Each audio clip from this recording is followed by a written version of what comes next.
Saudara-saudara kaum muslimin rahimakumullah, manusia selalu berusaha untuk mencapai apa yang menjadi cita-citanya di dalam kehidupan ini. Segala daya dan dana, seluruh waktu dan tenaga, segenap kemampuan dan kekuatan dikerahkan untuk mencapai apa yang dicita-citakan.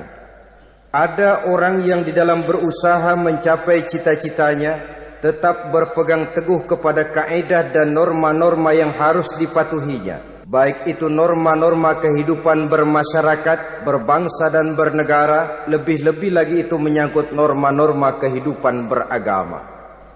Artinya, di dalam mencapai cita-citanya, dia tetap menghormati dan mentaati halal haram, mengenal hak dan batil, tahu mana yang boleh dan mana yang tidak boleh.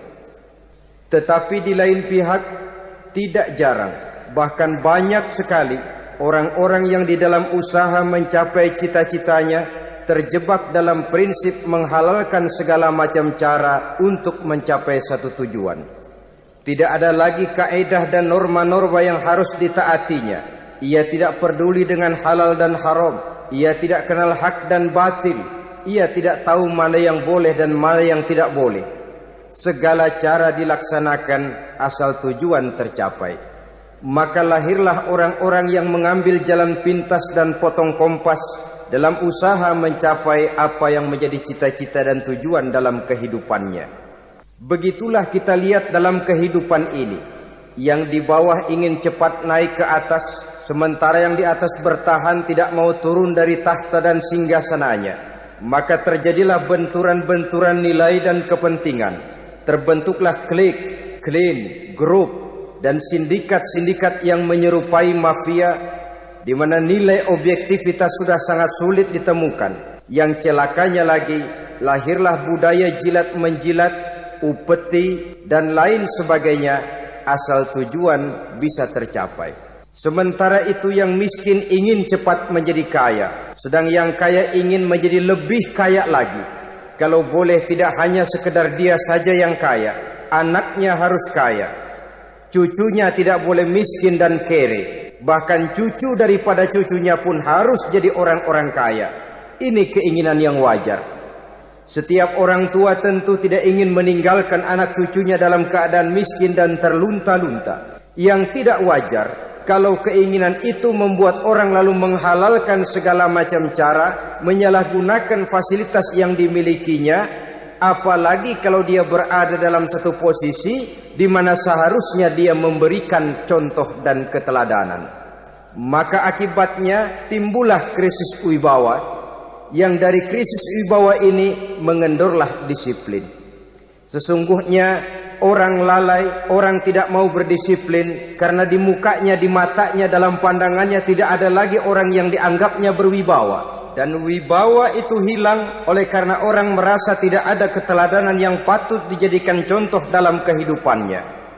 Inilah sesuatu yang kurang dirasakan di zaman kita sekarang ini. Bukan kurangnya teori, bukan kurangnya segala macam kaedah dan dalil, tetapi yang kita rasakan sekarang ini kurangnya contoh dan keteladanan dari orang-orang yang seharusnya memberikan contoh dan keteladanan itu.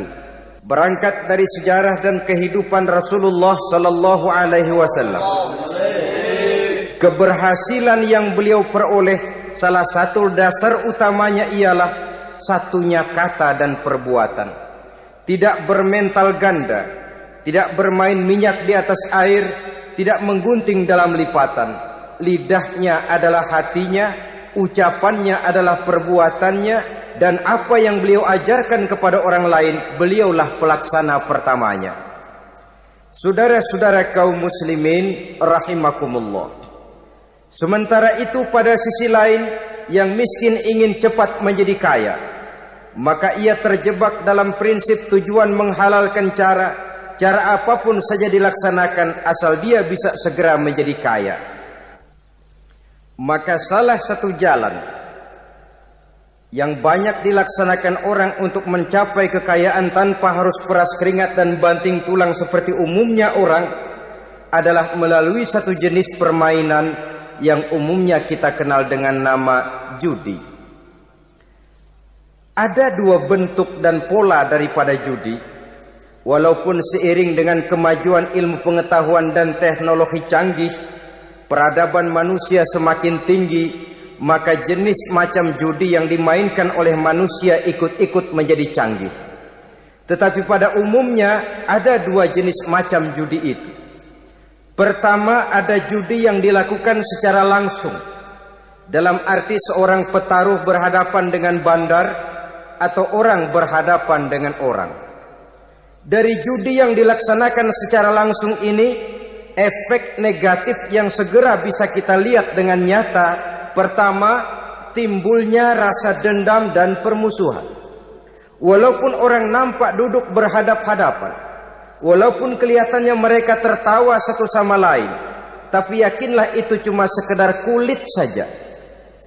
Pikiran yang ada dalam benak tiap-tiap orang yang terlibat dalam perjudian tidak lain ialah bagaimana saya bisa mengalahkan lawan main saya.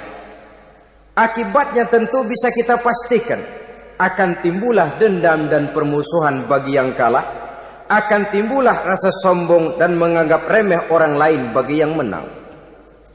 Yang kedua, lalainya orang kepada apa yang menjadi tanggung jawab dan kewajibannya. Orang bisa lupa kepada anak dan istri. Kalau kepada anak dan istri saja sudah bisa lupa, apalagi kepada yang lain, sebab anak dan istri memang merupakan bagian daripada kehidupan kita. Konon lagi saudara, konon lagi keluarga yang lain, anak istri saja bisa terlupakan oleh penyakit dan permainan yang bernama judi ini. Yang ketiga, hilangnya rasa sayang kepada harta. Harta yang didapatnya dengan peras keringat dan banting tulang. Mungkin pergi pagi dan pulang sore.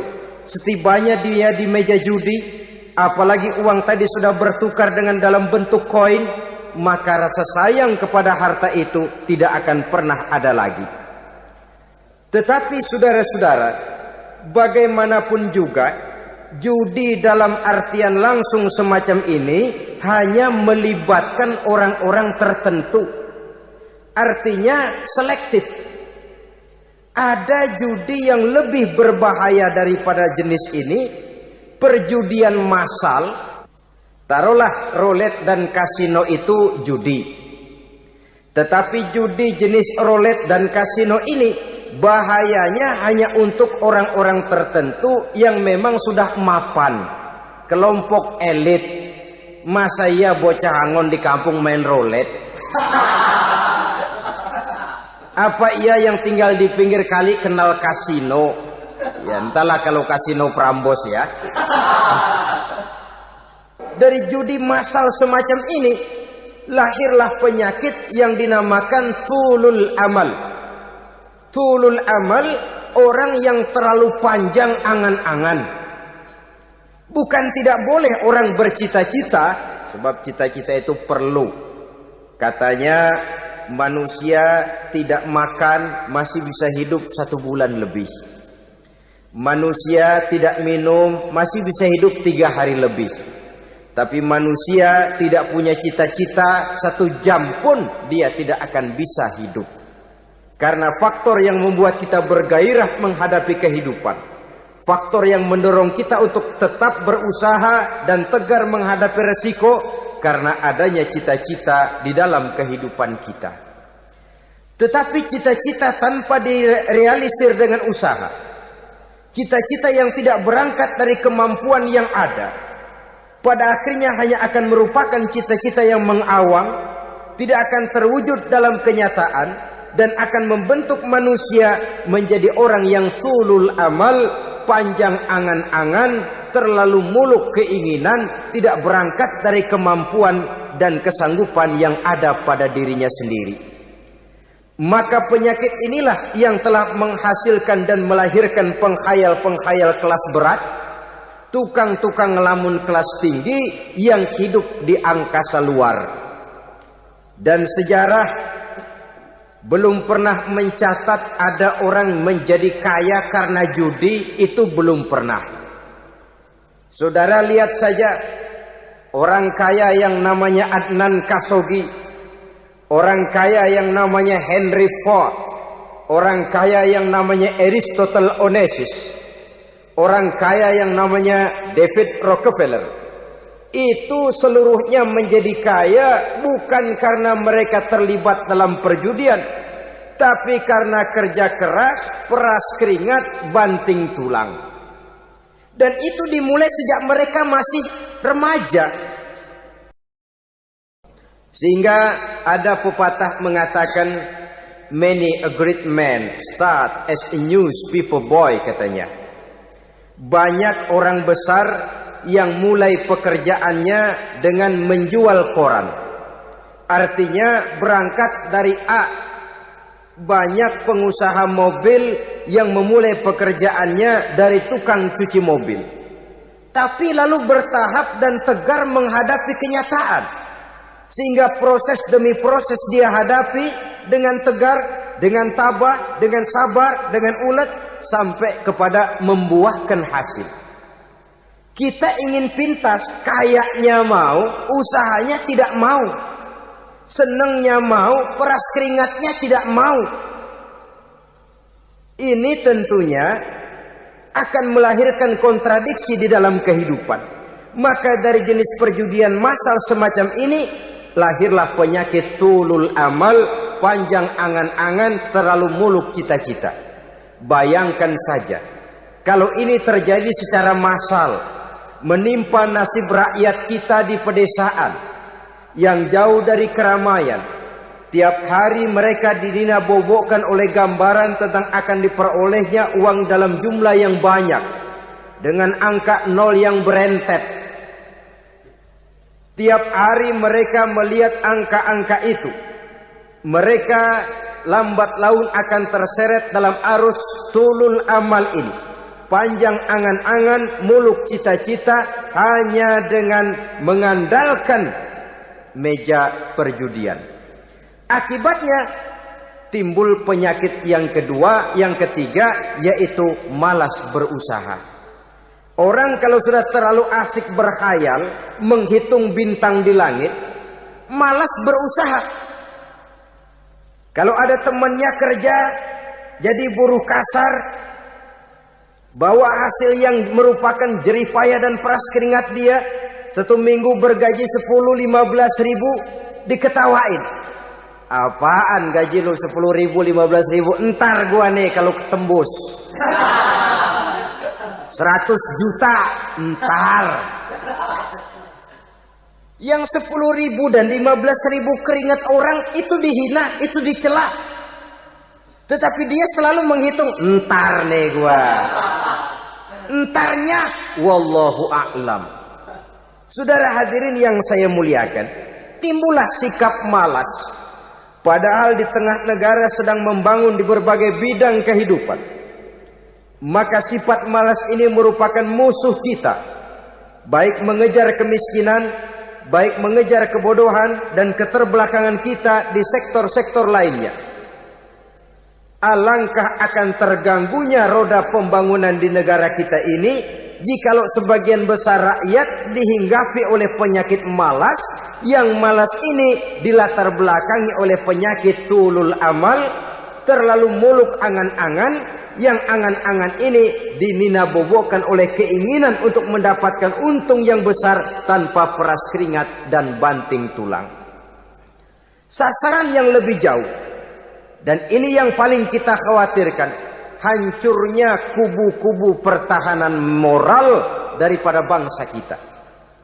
Kita sependapat bahwa lebih penting daripada membangun jembatan adalah membangun manusia yang membangun jembatan.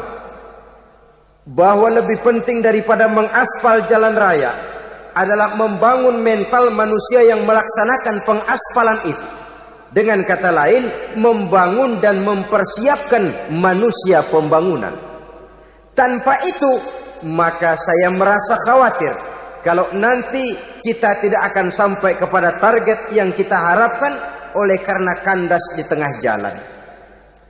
Saudara-saudara kaum muslimin rahimakumullah, Islam sebagai agama yang mengajarkan manusia untuk berusaha dan mengeluarkan segala kemampuan untuk melaksanakan segala usahanya itu, sangat membenci sifat malas, sangat membenci sifat tulul amal atau panjang angan-angan. Dan oleh karena judi melahirkan dua sifat itu, Islam sangat menganjurkan pengikutnya untuk menjauhi segala macam jenis perjudian, baik yang terang-terangan maupun yang dilakukan secara samar-samar, tidak ketara, judi canggih sesuai dengan canggihnya teknologi daripada manusia itu sendiri. Ini adalah penyakit yang meracuni masyarakat manusia dari sejak berpribadi, bertetangga, berumah tangga, sampai kepada berbangsa dan bernegara. Dan kasus-kasus yang timbul sudah cukup banyak, yang tidak mungkin lagi kita katakan hanya sekedar bersifat kasuistis, bersifat kasus-kasus kecil saja. Sebelum riaknya naik ke permukaan, marilah kita membuat benteng untuk masing-masing pribadi muslim memelihara dan menjaga diri, jangan terseret dalam permainan yang bernama judi, apapun bentuknya, bagaimanapun cara dan ragamnya. Karena jelas bahayanya lebih besar daripada manfaatnya. Taruhlah kita barangkali kemarin-marin hanyut dalam arus perjudian, tetapi hendaknya kita bisa mengambil pelajaran bahwa seorang mukmin adalah seorang yang apabila dia melakukan kesalahan, dia segera sadar, dijadikannya pelajaran untuk tidak diulanginya lagi pada masa-masa yang akan datang. Dengan sikap semacam itu, kita tidak lagi akan mengulangi kesalahan-kesalahan lama, dan grafik kehidupan kita dari hari ke hari akan makin menunjukkan hal-hal yang baik dan positif adanya.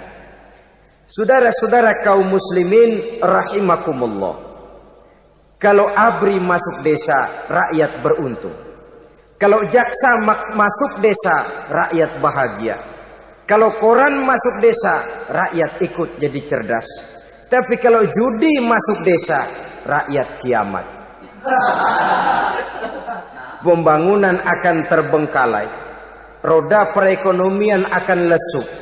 Karena mestinya orang membelanjakan uang untuk sesuatu yang dia perlukan, akhirnya dia belanjakan untuk sesuatu yang dia tidak perlukan, karena gambaran, khayalan akan mendapat keuntungan yang jauh lebih besar lagi.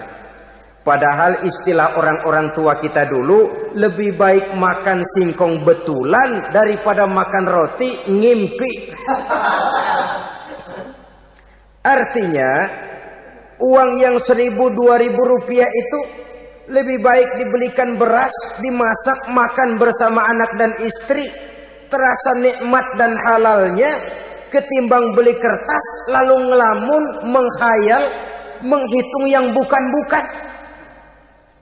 Itu kertas dibolak madep ulon, dibolak madep mudik, diputar sana, diputar sini, akhirnya palanya ikut muter. Kira-kira apa yang cocok? Masih belum puas, kertas dilihat, orang gila ditanyain. Sudah tahu waras, orang gila yang ditanya. Masih belum puas, nanya orang gila, tidur di kuburan. Allahu Akbar. Padahal di rumahnya tempat tidurnya empuk, anget, nggak ada nyamuk. Kuburan, tidur di kuburan. Dampak-dampak negatif yang semacam ini pada gilirannya mau atau tidak mau akan menyeberang kepada garis akidah, membahayakan dan mengancam nilai-nilai tauhid yang kita miliki. Sudah kertas dibolak-balik, tidak puas, orang gila ditanya. Orang gila ditanya belum maram, tidur di kuburan. Barangkali ada bisikan. Saudara hadirin yang saya muliakan, memang walaupun wahyu sudah berhenti, tapi Allah masih memberikan ilham kepada hamba-hambanya yang dikehendakinya. Tetapi ilham itu bentuknya positif. Kalau saudara pagi-pagi berniat, tahu-tahu datang pikiran nanti malam mau ngaji, itu namanya ilham. Kalau saudara sedang merenung, tahu-tahu datang pikiran, saya mau sedekah, itu namanya ilham, bentuknya positif. Tapi kalau ngelamun, tahu-tahu datang pikiran, nomor sekian sekian sekian pasang, itu bukan ilham, itu belis.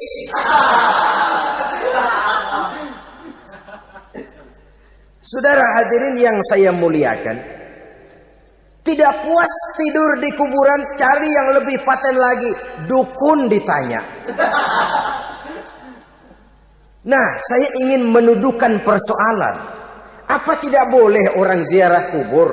Apa tidak boleh orang pergi ke dukun? Ini dalam kaitannya dengan judi, karena ini penyakit yang sudah merajalela, mewabah di kalangan masyarakat kita di lapisan yang bawah ini. Saudara hadirin yang saya muliakan, ziarah kubur bukan saja boleh, malah dianjurkan oleh Nabi. Tetapi ziarah kubur yang dianjurkan oleh Nabi itu dengan tujuan pertama, agar orang ingat kepada mati. Kafa bil mauti wa'izah, kata Nabi. Cukup dengan mengingat mati menjadi pelajaran bagi kamu semua.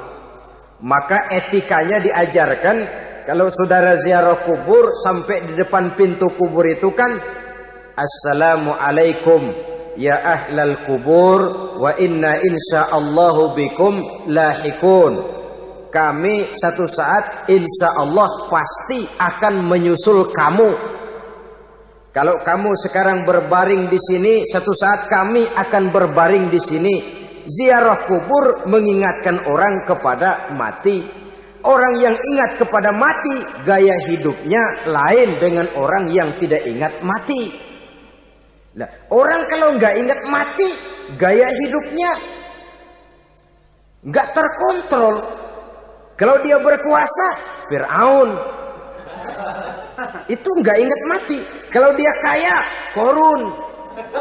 Sudah gambarannya nggak merupakan gambaran-gambaran yang baik. Orang yang ingat mati, dia berkuasa, dia berlaku adil. Satu saat saya akan mati dan ini akan dimintakan pertanggungan jawab. Orang kaya ingat mati, dia akan jadi pemurah. Kenapa? Kalau saya diberikan ilmu, pertanyaan akhirat cuma satu, ilmumu kau amalkan untuk apa? Kalau saya diberikan umur panjang, pertanyaan akhirat cuma satu, umurmu kau habiskan di mana? Tapi jikalau saya diberikan harta, pertanyaan akhirat ada dua, hartamu kau dapat dari mana, kau belanjakan kemana? Depannya ditanya, belakangnya ditanya, dapat dari mana, dibelanjain kemana? Sebab dua-duanya berkaitan dengan kegiatan. Kadang-kadang dapatnya dari jalan yang baik, tapi keluarnya ke tempat yang tidak baik, itu pun tidak betul. Atau dapatnya dari yang tidak baik, tapi dibelanjakan untuk yang baik, itu pun tidak bisa diterima. Oleh karenanya, dengan mengingat mati, gaya hidup seseorang jadi terkontrol karenanya. Yang kedua, dianjurkan kita untuk berziarah kubur itu mendoakan orang-orang yang sudah meninggal. Mal mayyitu fi qabrihi illa kal gharikil mutaghawis, kata Nabi. Orang yang sudah meninggal itu di alam barzakhnya adalah seperti orang yang tenggelam di lautan, menunggu doa dari keluarganya yang masih hidup. Apakah itu anaknya, kemenakannya, cucunya, dan lain sebagainya.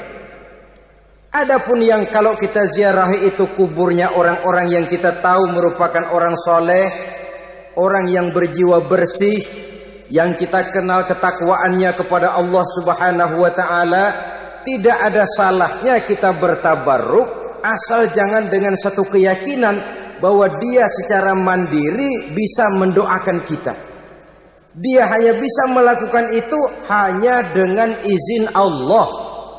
Nah, umumnya orang kalau sudah ziarah ke kubur-kubur keramat itu, Allahnya kelupaan. Itu yang dikhawatirkan merusak dan mengganggu akidah. Sehingga di awal-awal perkembangan Islam, Nabi pernah melarang orang ziarah kubur itu. Ini bisa kita simak dari hadis, kuntu nahaitukum an ziyaratil qabri fazuruha. Dahulu aku pernah melarang kamu untuk ziarah kubur. Adapun sekarang kalau mau ziarah, ziarahlah kamu. Kata-kata dulu aku pernah melarang kamu itu menggambarkan bahwa pada permulaan perkembangan Islam, nilai keimanan para sahabat masih rapuh, masih lemah, masih memerlukan pembinaan. Sehingga kalau mereka sering ke kubur, dikhawatirkan mereka minta kepada kubur. Nah, tetapi tatkala nilai keimanannya sudah mapan, sudah kuat, kata Rasul, fazuruha. Adapun sekarang kalau mau pergi berziarah, ziarahlah kamu. Saudara hadirin yang saya muliakan, jadi jangan melupakan Allah. Saya bisa saja berkata, kalau saya misalnya pakai cincin, lalu saya bilang, saya sejak pakai cincin ini, jangan anak gadis, nenek-nenek ngelihat saya lemes.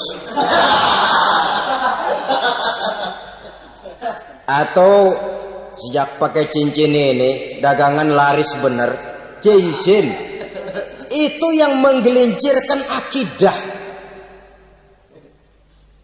Untuk tidak tergelincir, orang harus tidak melupakan Allah. Dia bisa berkata, alhamdulillah, Allah memberikan keistimewaan kepada batu cincin saya.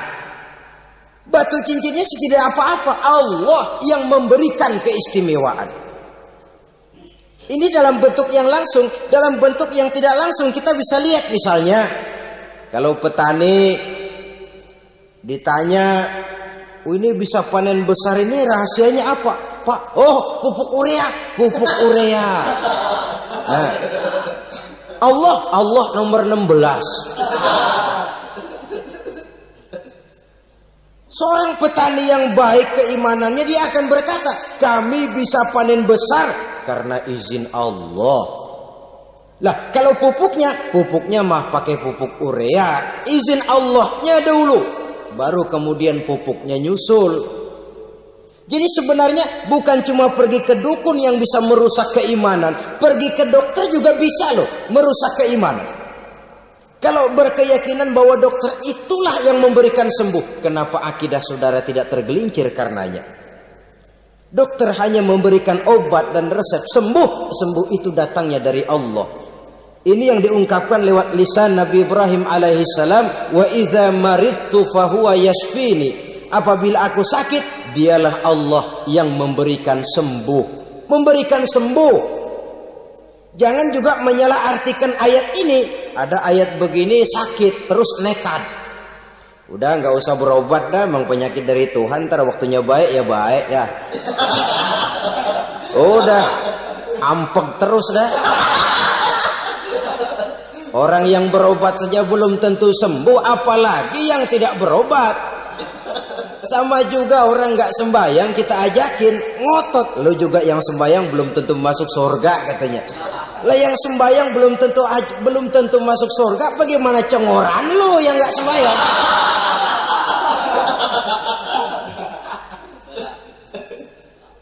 Saudara hadirin yang saya muliakan, kaum muslimin yang berbahagia. Jadi dengan demikian, maka jangan menghilangkan Allah. Kita, ajaran pokok dalam Islam adalah ajaran tentang tauhid. Nah, tauhid ini menyangkut mengesahkan Allah, baik di dalam zatnya, baik di dalam sifatnya, baik di dalam perbuatannya, baik di dalam beribadah kepadanya. Tauhid dalam ibadah itu ada. Tauhid dalam zat artinya zat Allah itu tidak tersusun, tidak terdiri dari bagian-bagian yang bisa dipecah-pecah. Ya seperti kita ini kan ada kepala, ada kaki, ada tangan. Allah tidak tersusun zatnya dari bagian-bagian. Esa zatnya tidak bisa dibagi-bagi. Esa sifatnya artinya Allah itu sifatnya tidak pernah berubah. Sejak dahulu sampai sekarang Allah itu cinta kepada orang beriman yang melakukan kebaikan. Dan Allah benci kepada orang kufur yang melakukan kejahatan. Mustahil satu saat Allah berubah. Orang kufur yang berbuat kejahatan didemenin, orang mukmin yang berbuat kebaikan dikeselin. Misalnya tahun 2000 Tuhan giliran jengkel sama orang mukmin. Itu mustahil, dia esa di dalam sifatnya. Lain dengan sifat kita manusia, sifat kita ini kan relatif. Ada saatnya kita senang, lain saat yang kita senang betul kita caci maki. Hari ini kita caci maki, besok kita puji. Lihat teman kaya, habis kita omongin. Boleh jadi dia kaya, kenapa? Dukunnya 36. Begitu kita habis caci maki begitu, dia datang ngasih duit sama kita. Cacian itu bisa berubah menjadi pujian. Lu ya emang bukan main dah. Sifat kita itu relatif, bisa terpengaruh oleh situasi dan kondisi. Saudara hadirin yang saya hormati, kaum muslimin yang berbahagia, Allah juga esa di dalam perbuatannya. Artinya di dalam menciptakan apapun yang akan diciptakan oleh Allah, di dalam melakukan apapun yang akan dilakukan oleh Allah, tidak terikat kepada faktor lain, tidak memerlukan bantuan lain. Dia adalah mutlak. Nah, kemudian kita mengesahkan Allah dalam zatnya, mengesahkan Allah dalam sifatnya, mengesahkan Allah dalam perbuatannya. Belum tentu berarti kita mengesahkan Allah dalam ibadahnya.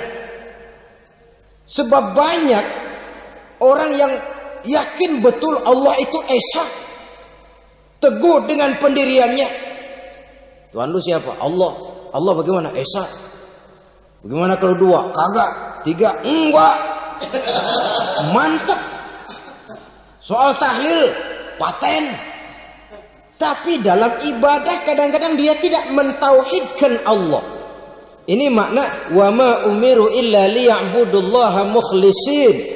Kami tidak memerintahkan kepadamu kecuali untuk beribadah kepadaku, kata Allah, dengan ikhlas. Beribadah kepada Allah dengan ikhlas itu artinya apa? Beribadah hanya untuk Allah saja. Nah, kalau hanya untuk Allah saja, lalu kita minta berdoa di depan kuburan orang yang soleh, apa syirik? Tidak syirik. Kalau kita berkeyakinan bahwa orang tempat kita memanjatkan doa itu hanya bisa mendoakan kita dengan izin Allah. Dia sendiri tidak punya kekuasaan apa-apa. Tanpa izin Allah, dia tidak bisa berbuat apa-apa. Itu tidak menyebabkan orang menjadi syirik. Sama saja dengan kalau saya berkata tadi, alhamdulillah Allah telah memberikan keistimewaan kepada batu cincin saya. Apa salahnya Allah memberikan keistimewaan kepada benda-benda mati? Allah memberikan keistimewaan kepada Hajar Aswad, benda mati. Allah memberikan keistimewaan kepada Masjidil Haram, benda mati. Allah memberikan keistimewaan kepada Ka'bah, benda mati. Orang tawaf keliling Ka'bah, sembahyang di Masjidil Haram, sujud menghadap kepada Ka'bah. Apakah jadi syirik? Tidak. Kita tidak menyembah Ka'bahnya, kita menyembah yang punya Ka'bah itu. Nah, di sini kita lihat bahwa fungsi Ka'bah hanya merupakan wasilah. Tapi kalau Allahnya kita hilangkan, jadilah kita penyembah batu. Hanya saja batu itu berbentuk 4 bernama Ka'bah. Sa'i, orang yang melaksanakan haji, lari-lari antara Safa dan Marwah, amalan apa itu? Seakan-akan kita menghormati bukit-bukit, gunung-gunung. Tapi bukan itu yang kita tuju dalam pelaksanaan sa'i itu. Yang kita tuju adalah ini perintah Allah. Allahnya yang diutamakan. Maka hal semacam ini tidak menyebabkan orang menjadi syirik dan tergelincir dari tauhid. Tapi kalau ziarah kubur dengan niat cari buntutan, cari nomor yang cocok, ini niatnya saja sudah salah. Nah, kalau berangkat dengan niat yang salah, sampai di sana saya yakin, seyakin-yakinnya amalannya pasti salah. Lah kubur yang diziarahin bukan kubur orang soleh. Ya mana ada orang soleh ngasih kode buntut. Ada juga orang salah, bukan orang soleh itu. Kadang-kadang dia nggak tahu kuburan siapa, nongkrong aja di situ. Memang sulit saudara-saudara, mental ya, namanya mental. Kalau memang mental sudah mental judi, apa saja bisa dijudiin. Jadi orang nggak perlu sebenarnya pemerintah terlalu gini, nggak usah. Kembali saja kepada mental. Kalau mental memang sudah mental judi, apaan aja bisa dijudiin. Pulang tengah malam nabrak babi, babi yang keluar nih.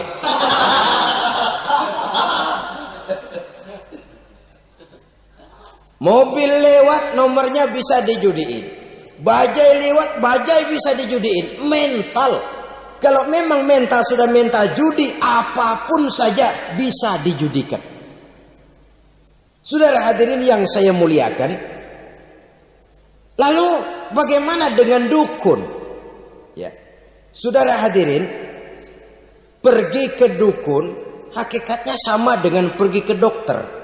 Orang berusaha melaksanakan yang namanya syariat, hakikatnya kembalikan kepada Allah. Syariatnya kita laksanakan. Tetapi, yang pertama saudara harus tahu betul dukunnya itu bayang apa enggak, agamanya kuat apa enggak.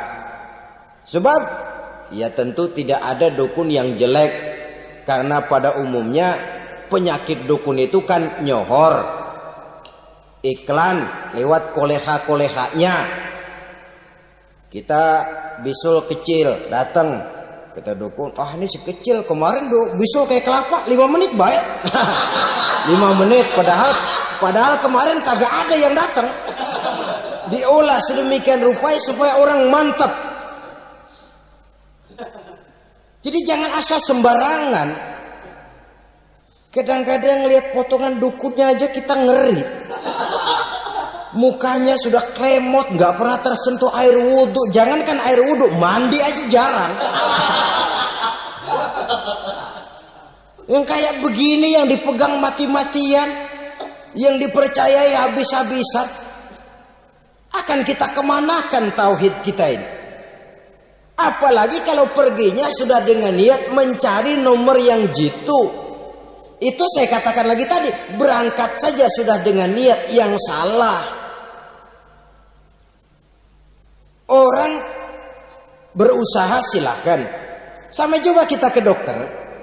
Oleh dokter kan setelah diperiksa penyakit kita, lalu dianalisa, ini penyakitnya ini. Kemudian diberikan obat. Lah, obat itu kan tentu ada aturan minumnya tuh.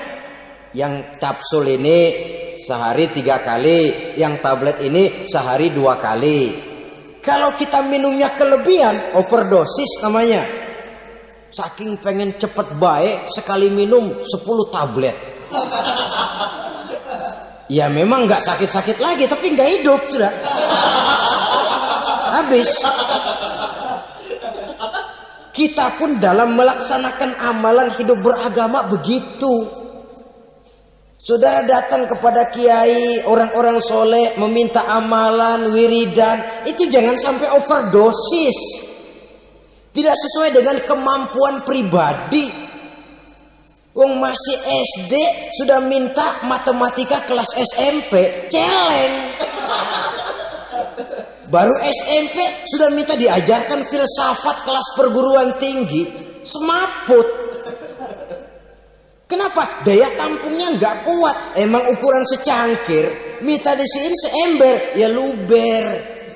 Lebihnya nggak cukup. Kenapa? Yang diberikan, yang diamalkan tidak sesuai dengan makomnya, tidak sesuai dengan kemampuan yang ada pada dirinya. Saudara hadirin yang saya muliakan, akhirnya apa? Mencelakakan dirinya sendiri, ngawur. Baru sembahyang seminggu udah ngaku ketemu malaikat. Sembahyang ditemenin malaikat, lah sembahyang baru seminggu mulai, tuh malaikat iseng amat. Ya walaupun kalau Allah izinkan tidak mustahil, tapi kan tidak logik. Orang yang melaksanakan ibadah puluhan tahun memerlukan riyadhah dan latihan, khusyuk dan tawadhu, penuh tazallul, merendahkan diri di hadapan Allah, belum tentu mendapat karunia yang semacam itu. Saudara hadirin yang saya muliakan, jadi dengan kata lain, yang pertama, lihatlah dulu kualitas dukun yang akan saudara datangi itu. Ini kualitas black apa kualitas white? Aspal apa cat putih? Sehingga jangan sampai kita salah pilih. Sebab biasanya orang kalau sudah hanyut di kali, rumput pun dia pegangin. Dia tahu kalau rumput tidak akan bisa menahan bobot badannya, tapi karena posisinya posisi terjepit, rumput pun dia pegang. Ini satu gambaran psikologis betapa orang dalam keadaan panik, kepepet, kejepit, yang tidak mestinya dipegang pun akan dipegangnya juga. Walaupun dia tahu itu tidak akan bisa menahan bobot badannya, namun dipegangnya juga. Oleh karenanya, yang pertama, lihat dulu kualitas dukunnya. Yang kedua, saudara-saudara, jangan berkeyakinan bahwa dukun itulah yang memberikan permintaan saudara. Si dukun hanya bisa dengan izin Allah. Nah ini kuncinya. Kalau izin Allahnya dihilangkan, dan ini yang jarang. Biasanya kalau kita diajak ke dukun, di sono aja paten banget. Abah ano, abah ini, abah ano, abah. Lah, lalu pikiran kita kan terfokus. Dikala itulah kita mulai menyampingkan Allah. Di situ yang dikhawatirkan nilai tauhid kita jadi tergoyah karenanya. Bahwa orang yang kita datangi, yang kita kenal kesolehan dan ketakwaannya, hanya bisa memberikan pertolongan dengan izin Allah. Dengan izin Allah dia doakan kita dan doanya kabul. Dengan izin Allah dia penuhi hajat kita dan hajat kita jadi terlaksana, jadi kenyataan dengan izin Allah. Sebab Allah itu memberikan keistimewaan. Ada waktu istimewa, ada tempat istimewa, ada jam istimewa. Kenapa sih sedekah hari Jumat dengan sedekah hari Kamis pahalanya kok lebih besar hari Jumat? Karena itu waktu istimewa.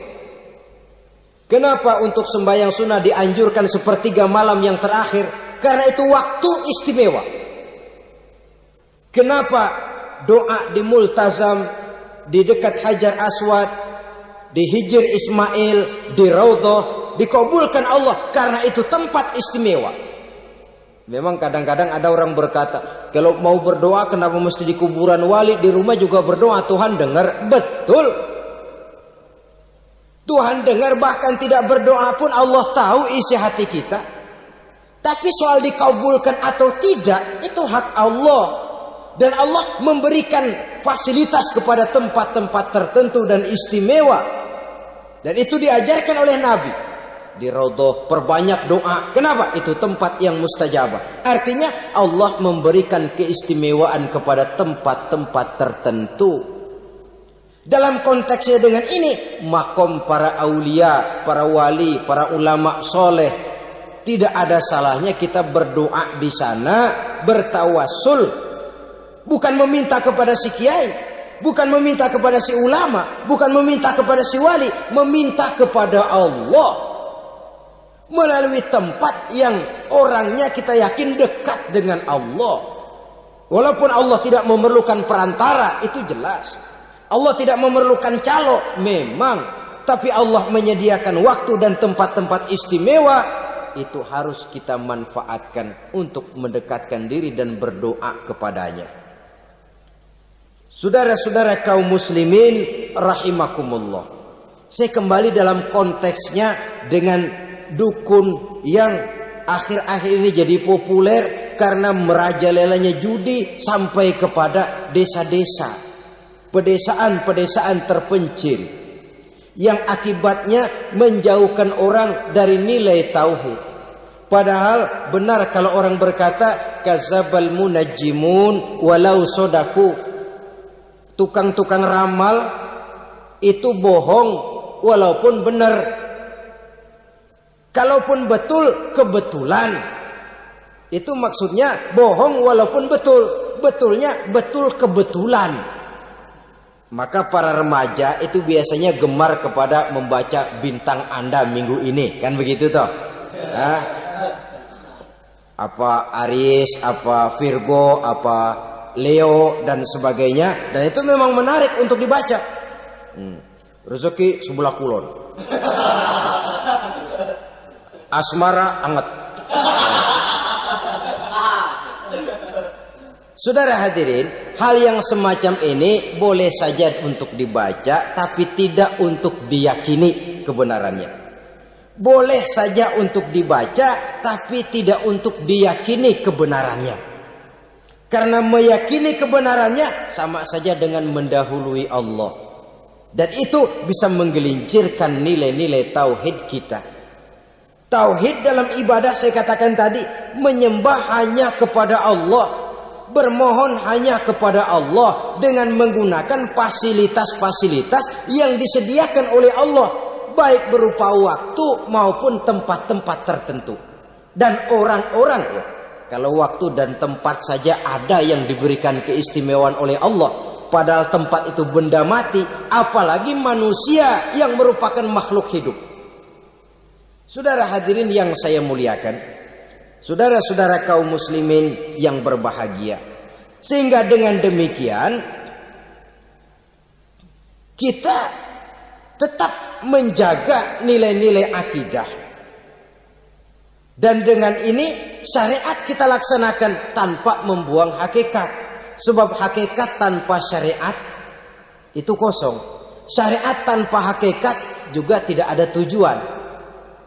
Yang penting hati bersih, nggak sembahyang nggak apa-apa. Mana bisa begitu, Mas? Kalau memang hati bersih nggak usah sembahyang nggak apa-apa. Nabi Muhammad dulu berhenti dong sembahyang. Sebab beliau orang yang hatinya paling bersih. Nah, orang yang hatinya paling bersih saja sembahyang yang nggak berhenti, masa kita lalu mau berhenti? Yang penting kan kita bisa dekat dengan Allah melalui perasaan, banyak-banyak ingat. Apa itu sembahyang? Macam-macam. Itu hakikat saja tanpa syariat ia tidak bisa. Syariat saja tanpa hakikat juga gerak lahir yang tanpa roh namanya. Kita melakukan sholat tapi kita tidak tahu untuk apa kita sholat dan kenapa kita sholat dan siapa yang kita sembah di dalam kita sholat. Sehingga dengan demikian keduanya tidak bisa terpisahkan satu sama lain. Seperti halnya kulit dan isi. Barangkali pernah saya ingatkan, kulit penting, isi pun juga penting. Hakikat penting, syariat juga penting. Dan kita jangan salah mengartikan terjebak dalam ucapan-ucapan yang masih memerlukan penafsiran. Sehingga lalu kita cenderung mendiskreditkan dan menjelekkan para wali. Misalnya, ada ucapannya Syekh Abdul Qadir Jailani yang berkata begini, barang siapa yang masuk ke rumahku lalu ia memakan makananku, maka ia akan masuk surga. Ini kalau ucapan ini dipahami secara apa adanya, ya jelas orang bisa tergelincir. Tapi kalau ditafsirkan secara betul, siapa yang masuk ke dalam rumahku? Di mana rumah Syekh Abdul Qadir? Di mana umumnya rumah para wali? Di masjid. Jadi siapa yang masuk ke dalam rumahku? Masjid. Lah kalau sudah di dalam masjid, makanannya apa? Getuk. Tentu saja tidak. Kalau sudah di masjid itu ya makanannya ya wirid, zikir, tahajud, baca Quran, paling kurang iktikaf. Jadi siapa yang masuk ke masjid lalu dia sujud, wirid, zikir, ya jelas saja surga. Jangan membaca ucapan ini dan terus rame-rame nyari bekas rumah Syekh Abdul Qadir. Rame-rame masuk ya rumah kecil. Saudara hadirin, kita terlalu terpaku kepada materi ucapan dan melupakan filsafat daripada ucapan itu sendiri. Dalam kondisi yang sedemikian, sangat boleh jadi orang lalu tergelincir karenanya. Oleh karena itulah saudara-saudara, saya kembali kepada satu prinsip. Bahwa sebenarnya dengan tidak perlu menyalahkan pihak-pihak lain, mari kita kembali kepada sikap mental kita sebagai muslim. Kalau mental memang sudah mental penjudi, apapun bisa dijudikan. Tapi kalau mental itu tidak ada, walaupun di kiri kanan dan depan belakang banyak dibuka tempat-tempat perjudian, saya yakin kita akan mampu menahan dan menjaga diri.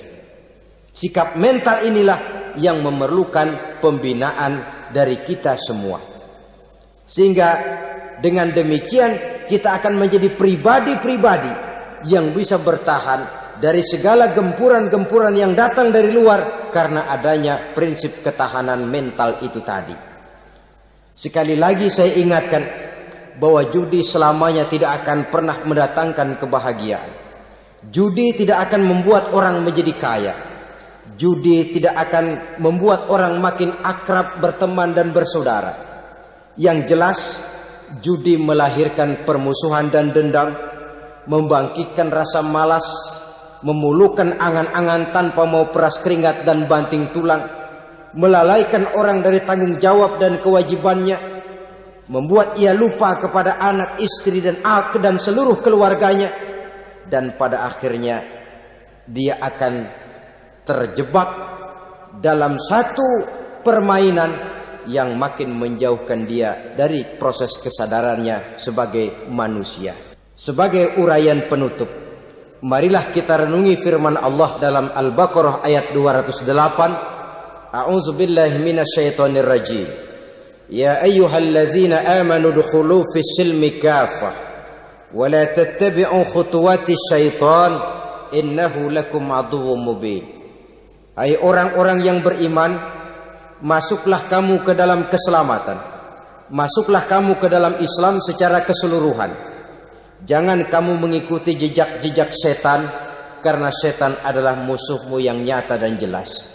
Judi termasuk jejak-jejak yang ditinggalkan oleh setan untuk diikuti oleh kita agar kita mendapatkan kesengsaraan baik di dunia, lebih-lebih di akhirat nanti. Semoga Allah selamatkan kita. Allah selamatkan seluruh bangsa kita dari penyakit-penyakit judi yang melahirkan efek-efek negatif dalam kehidupan.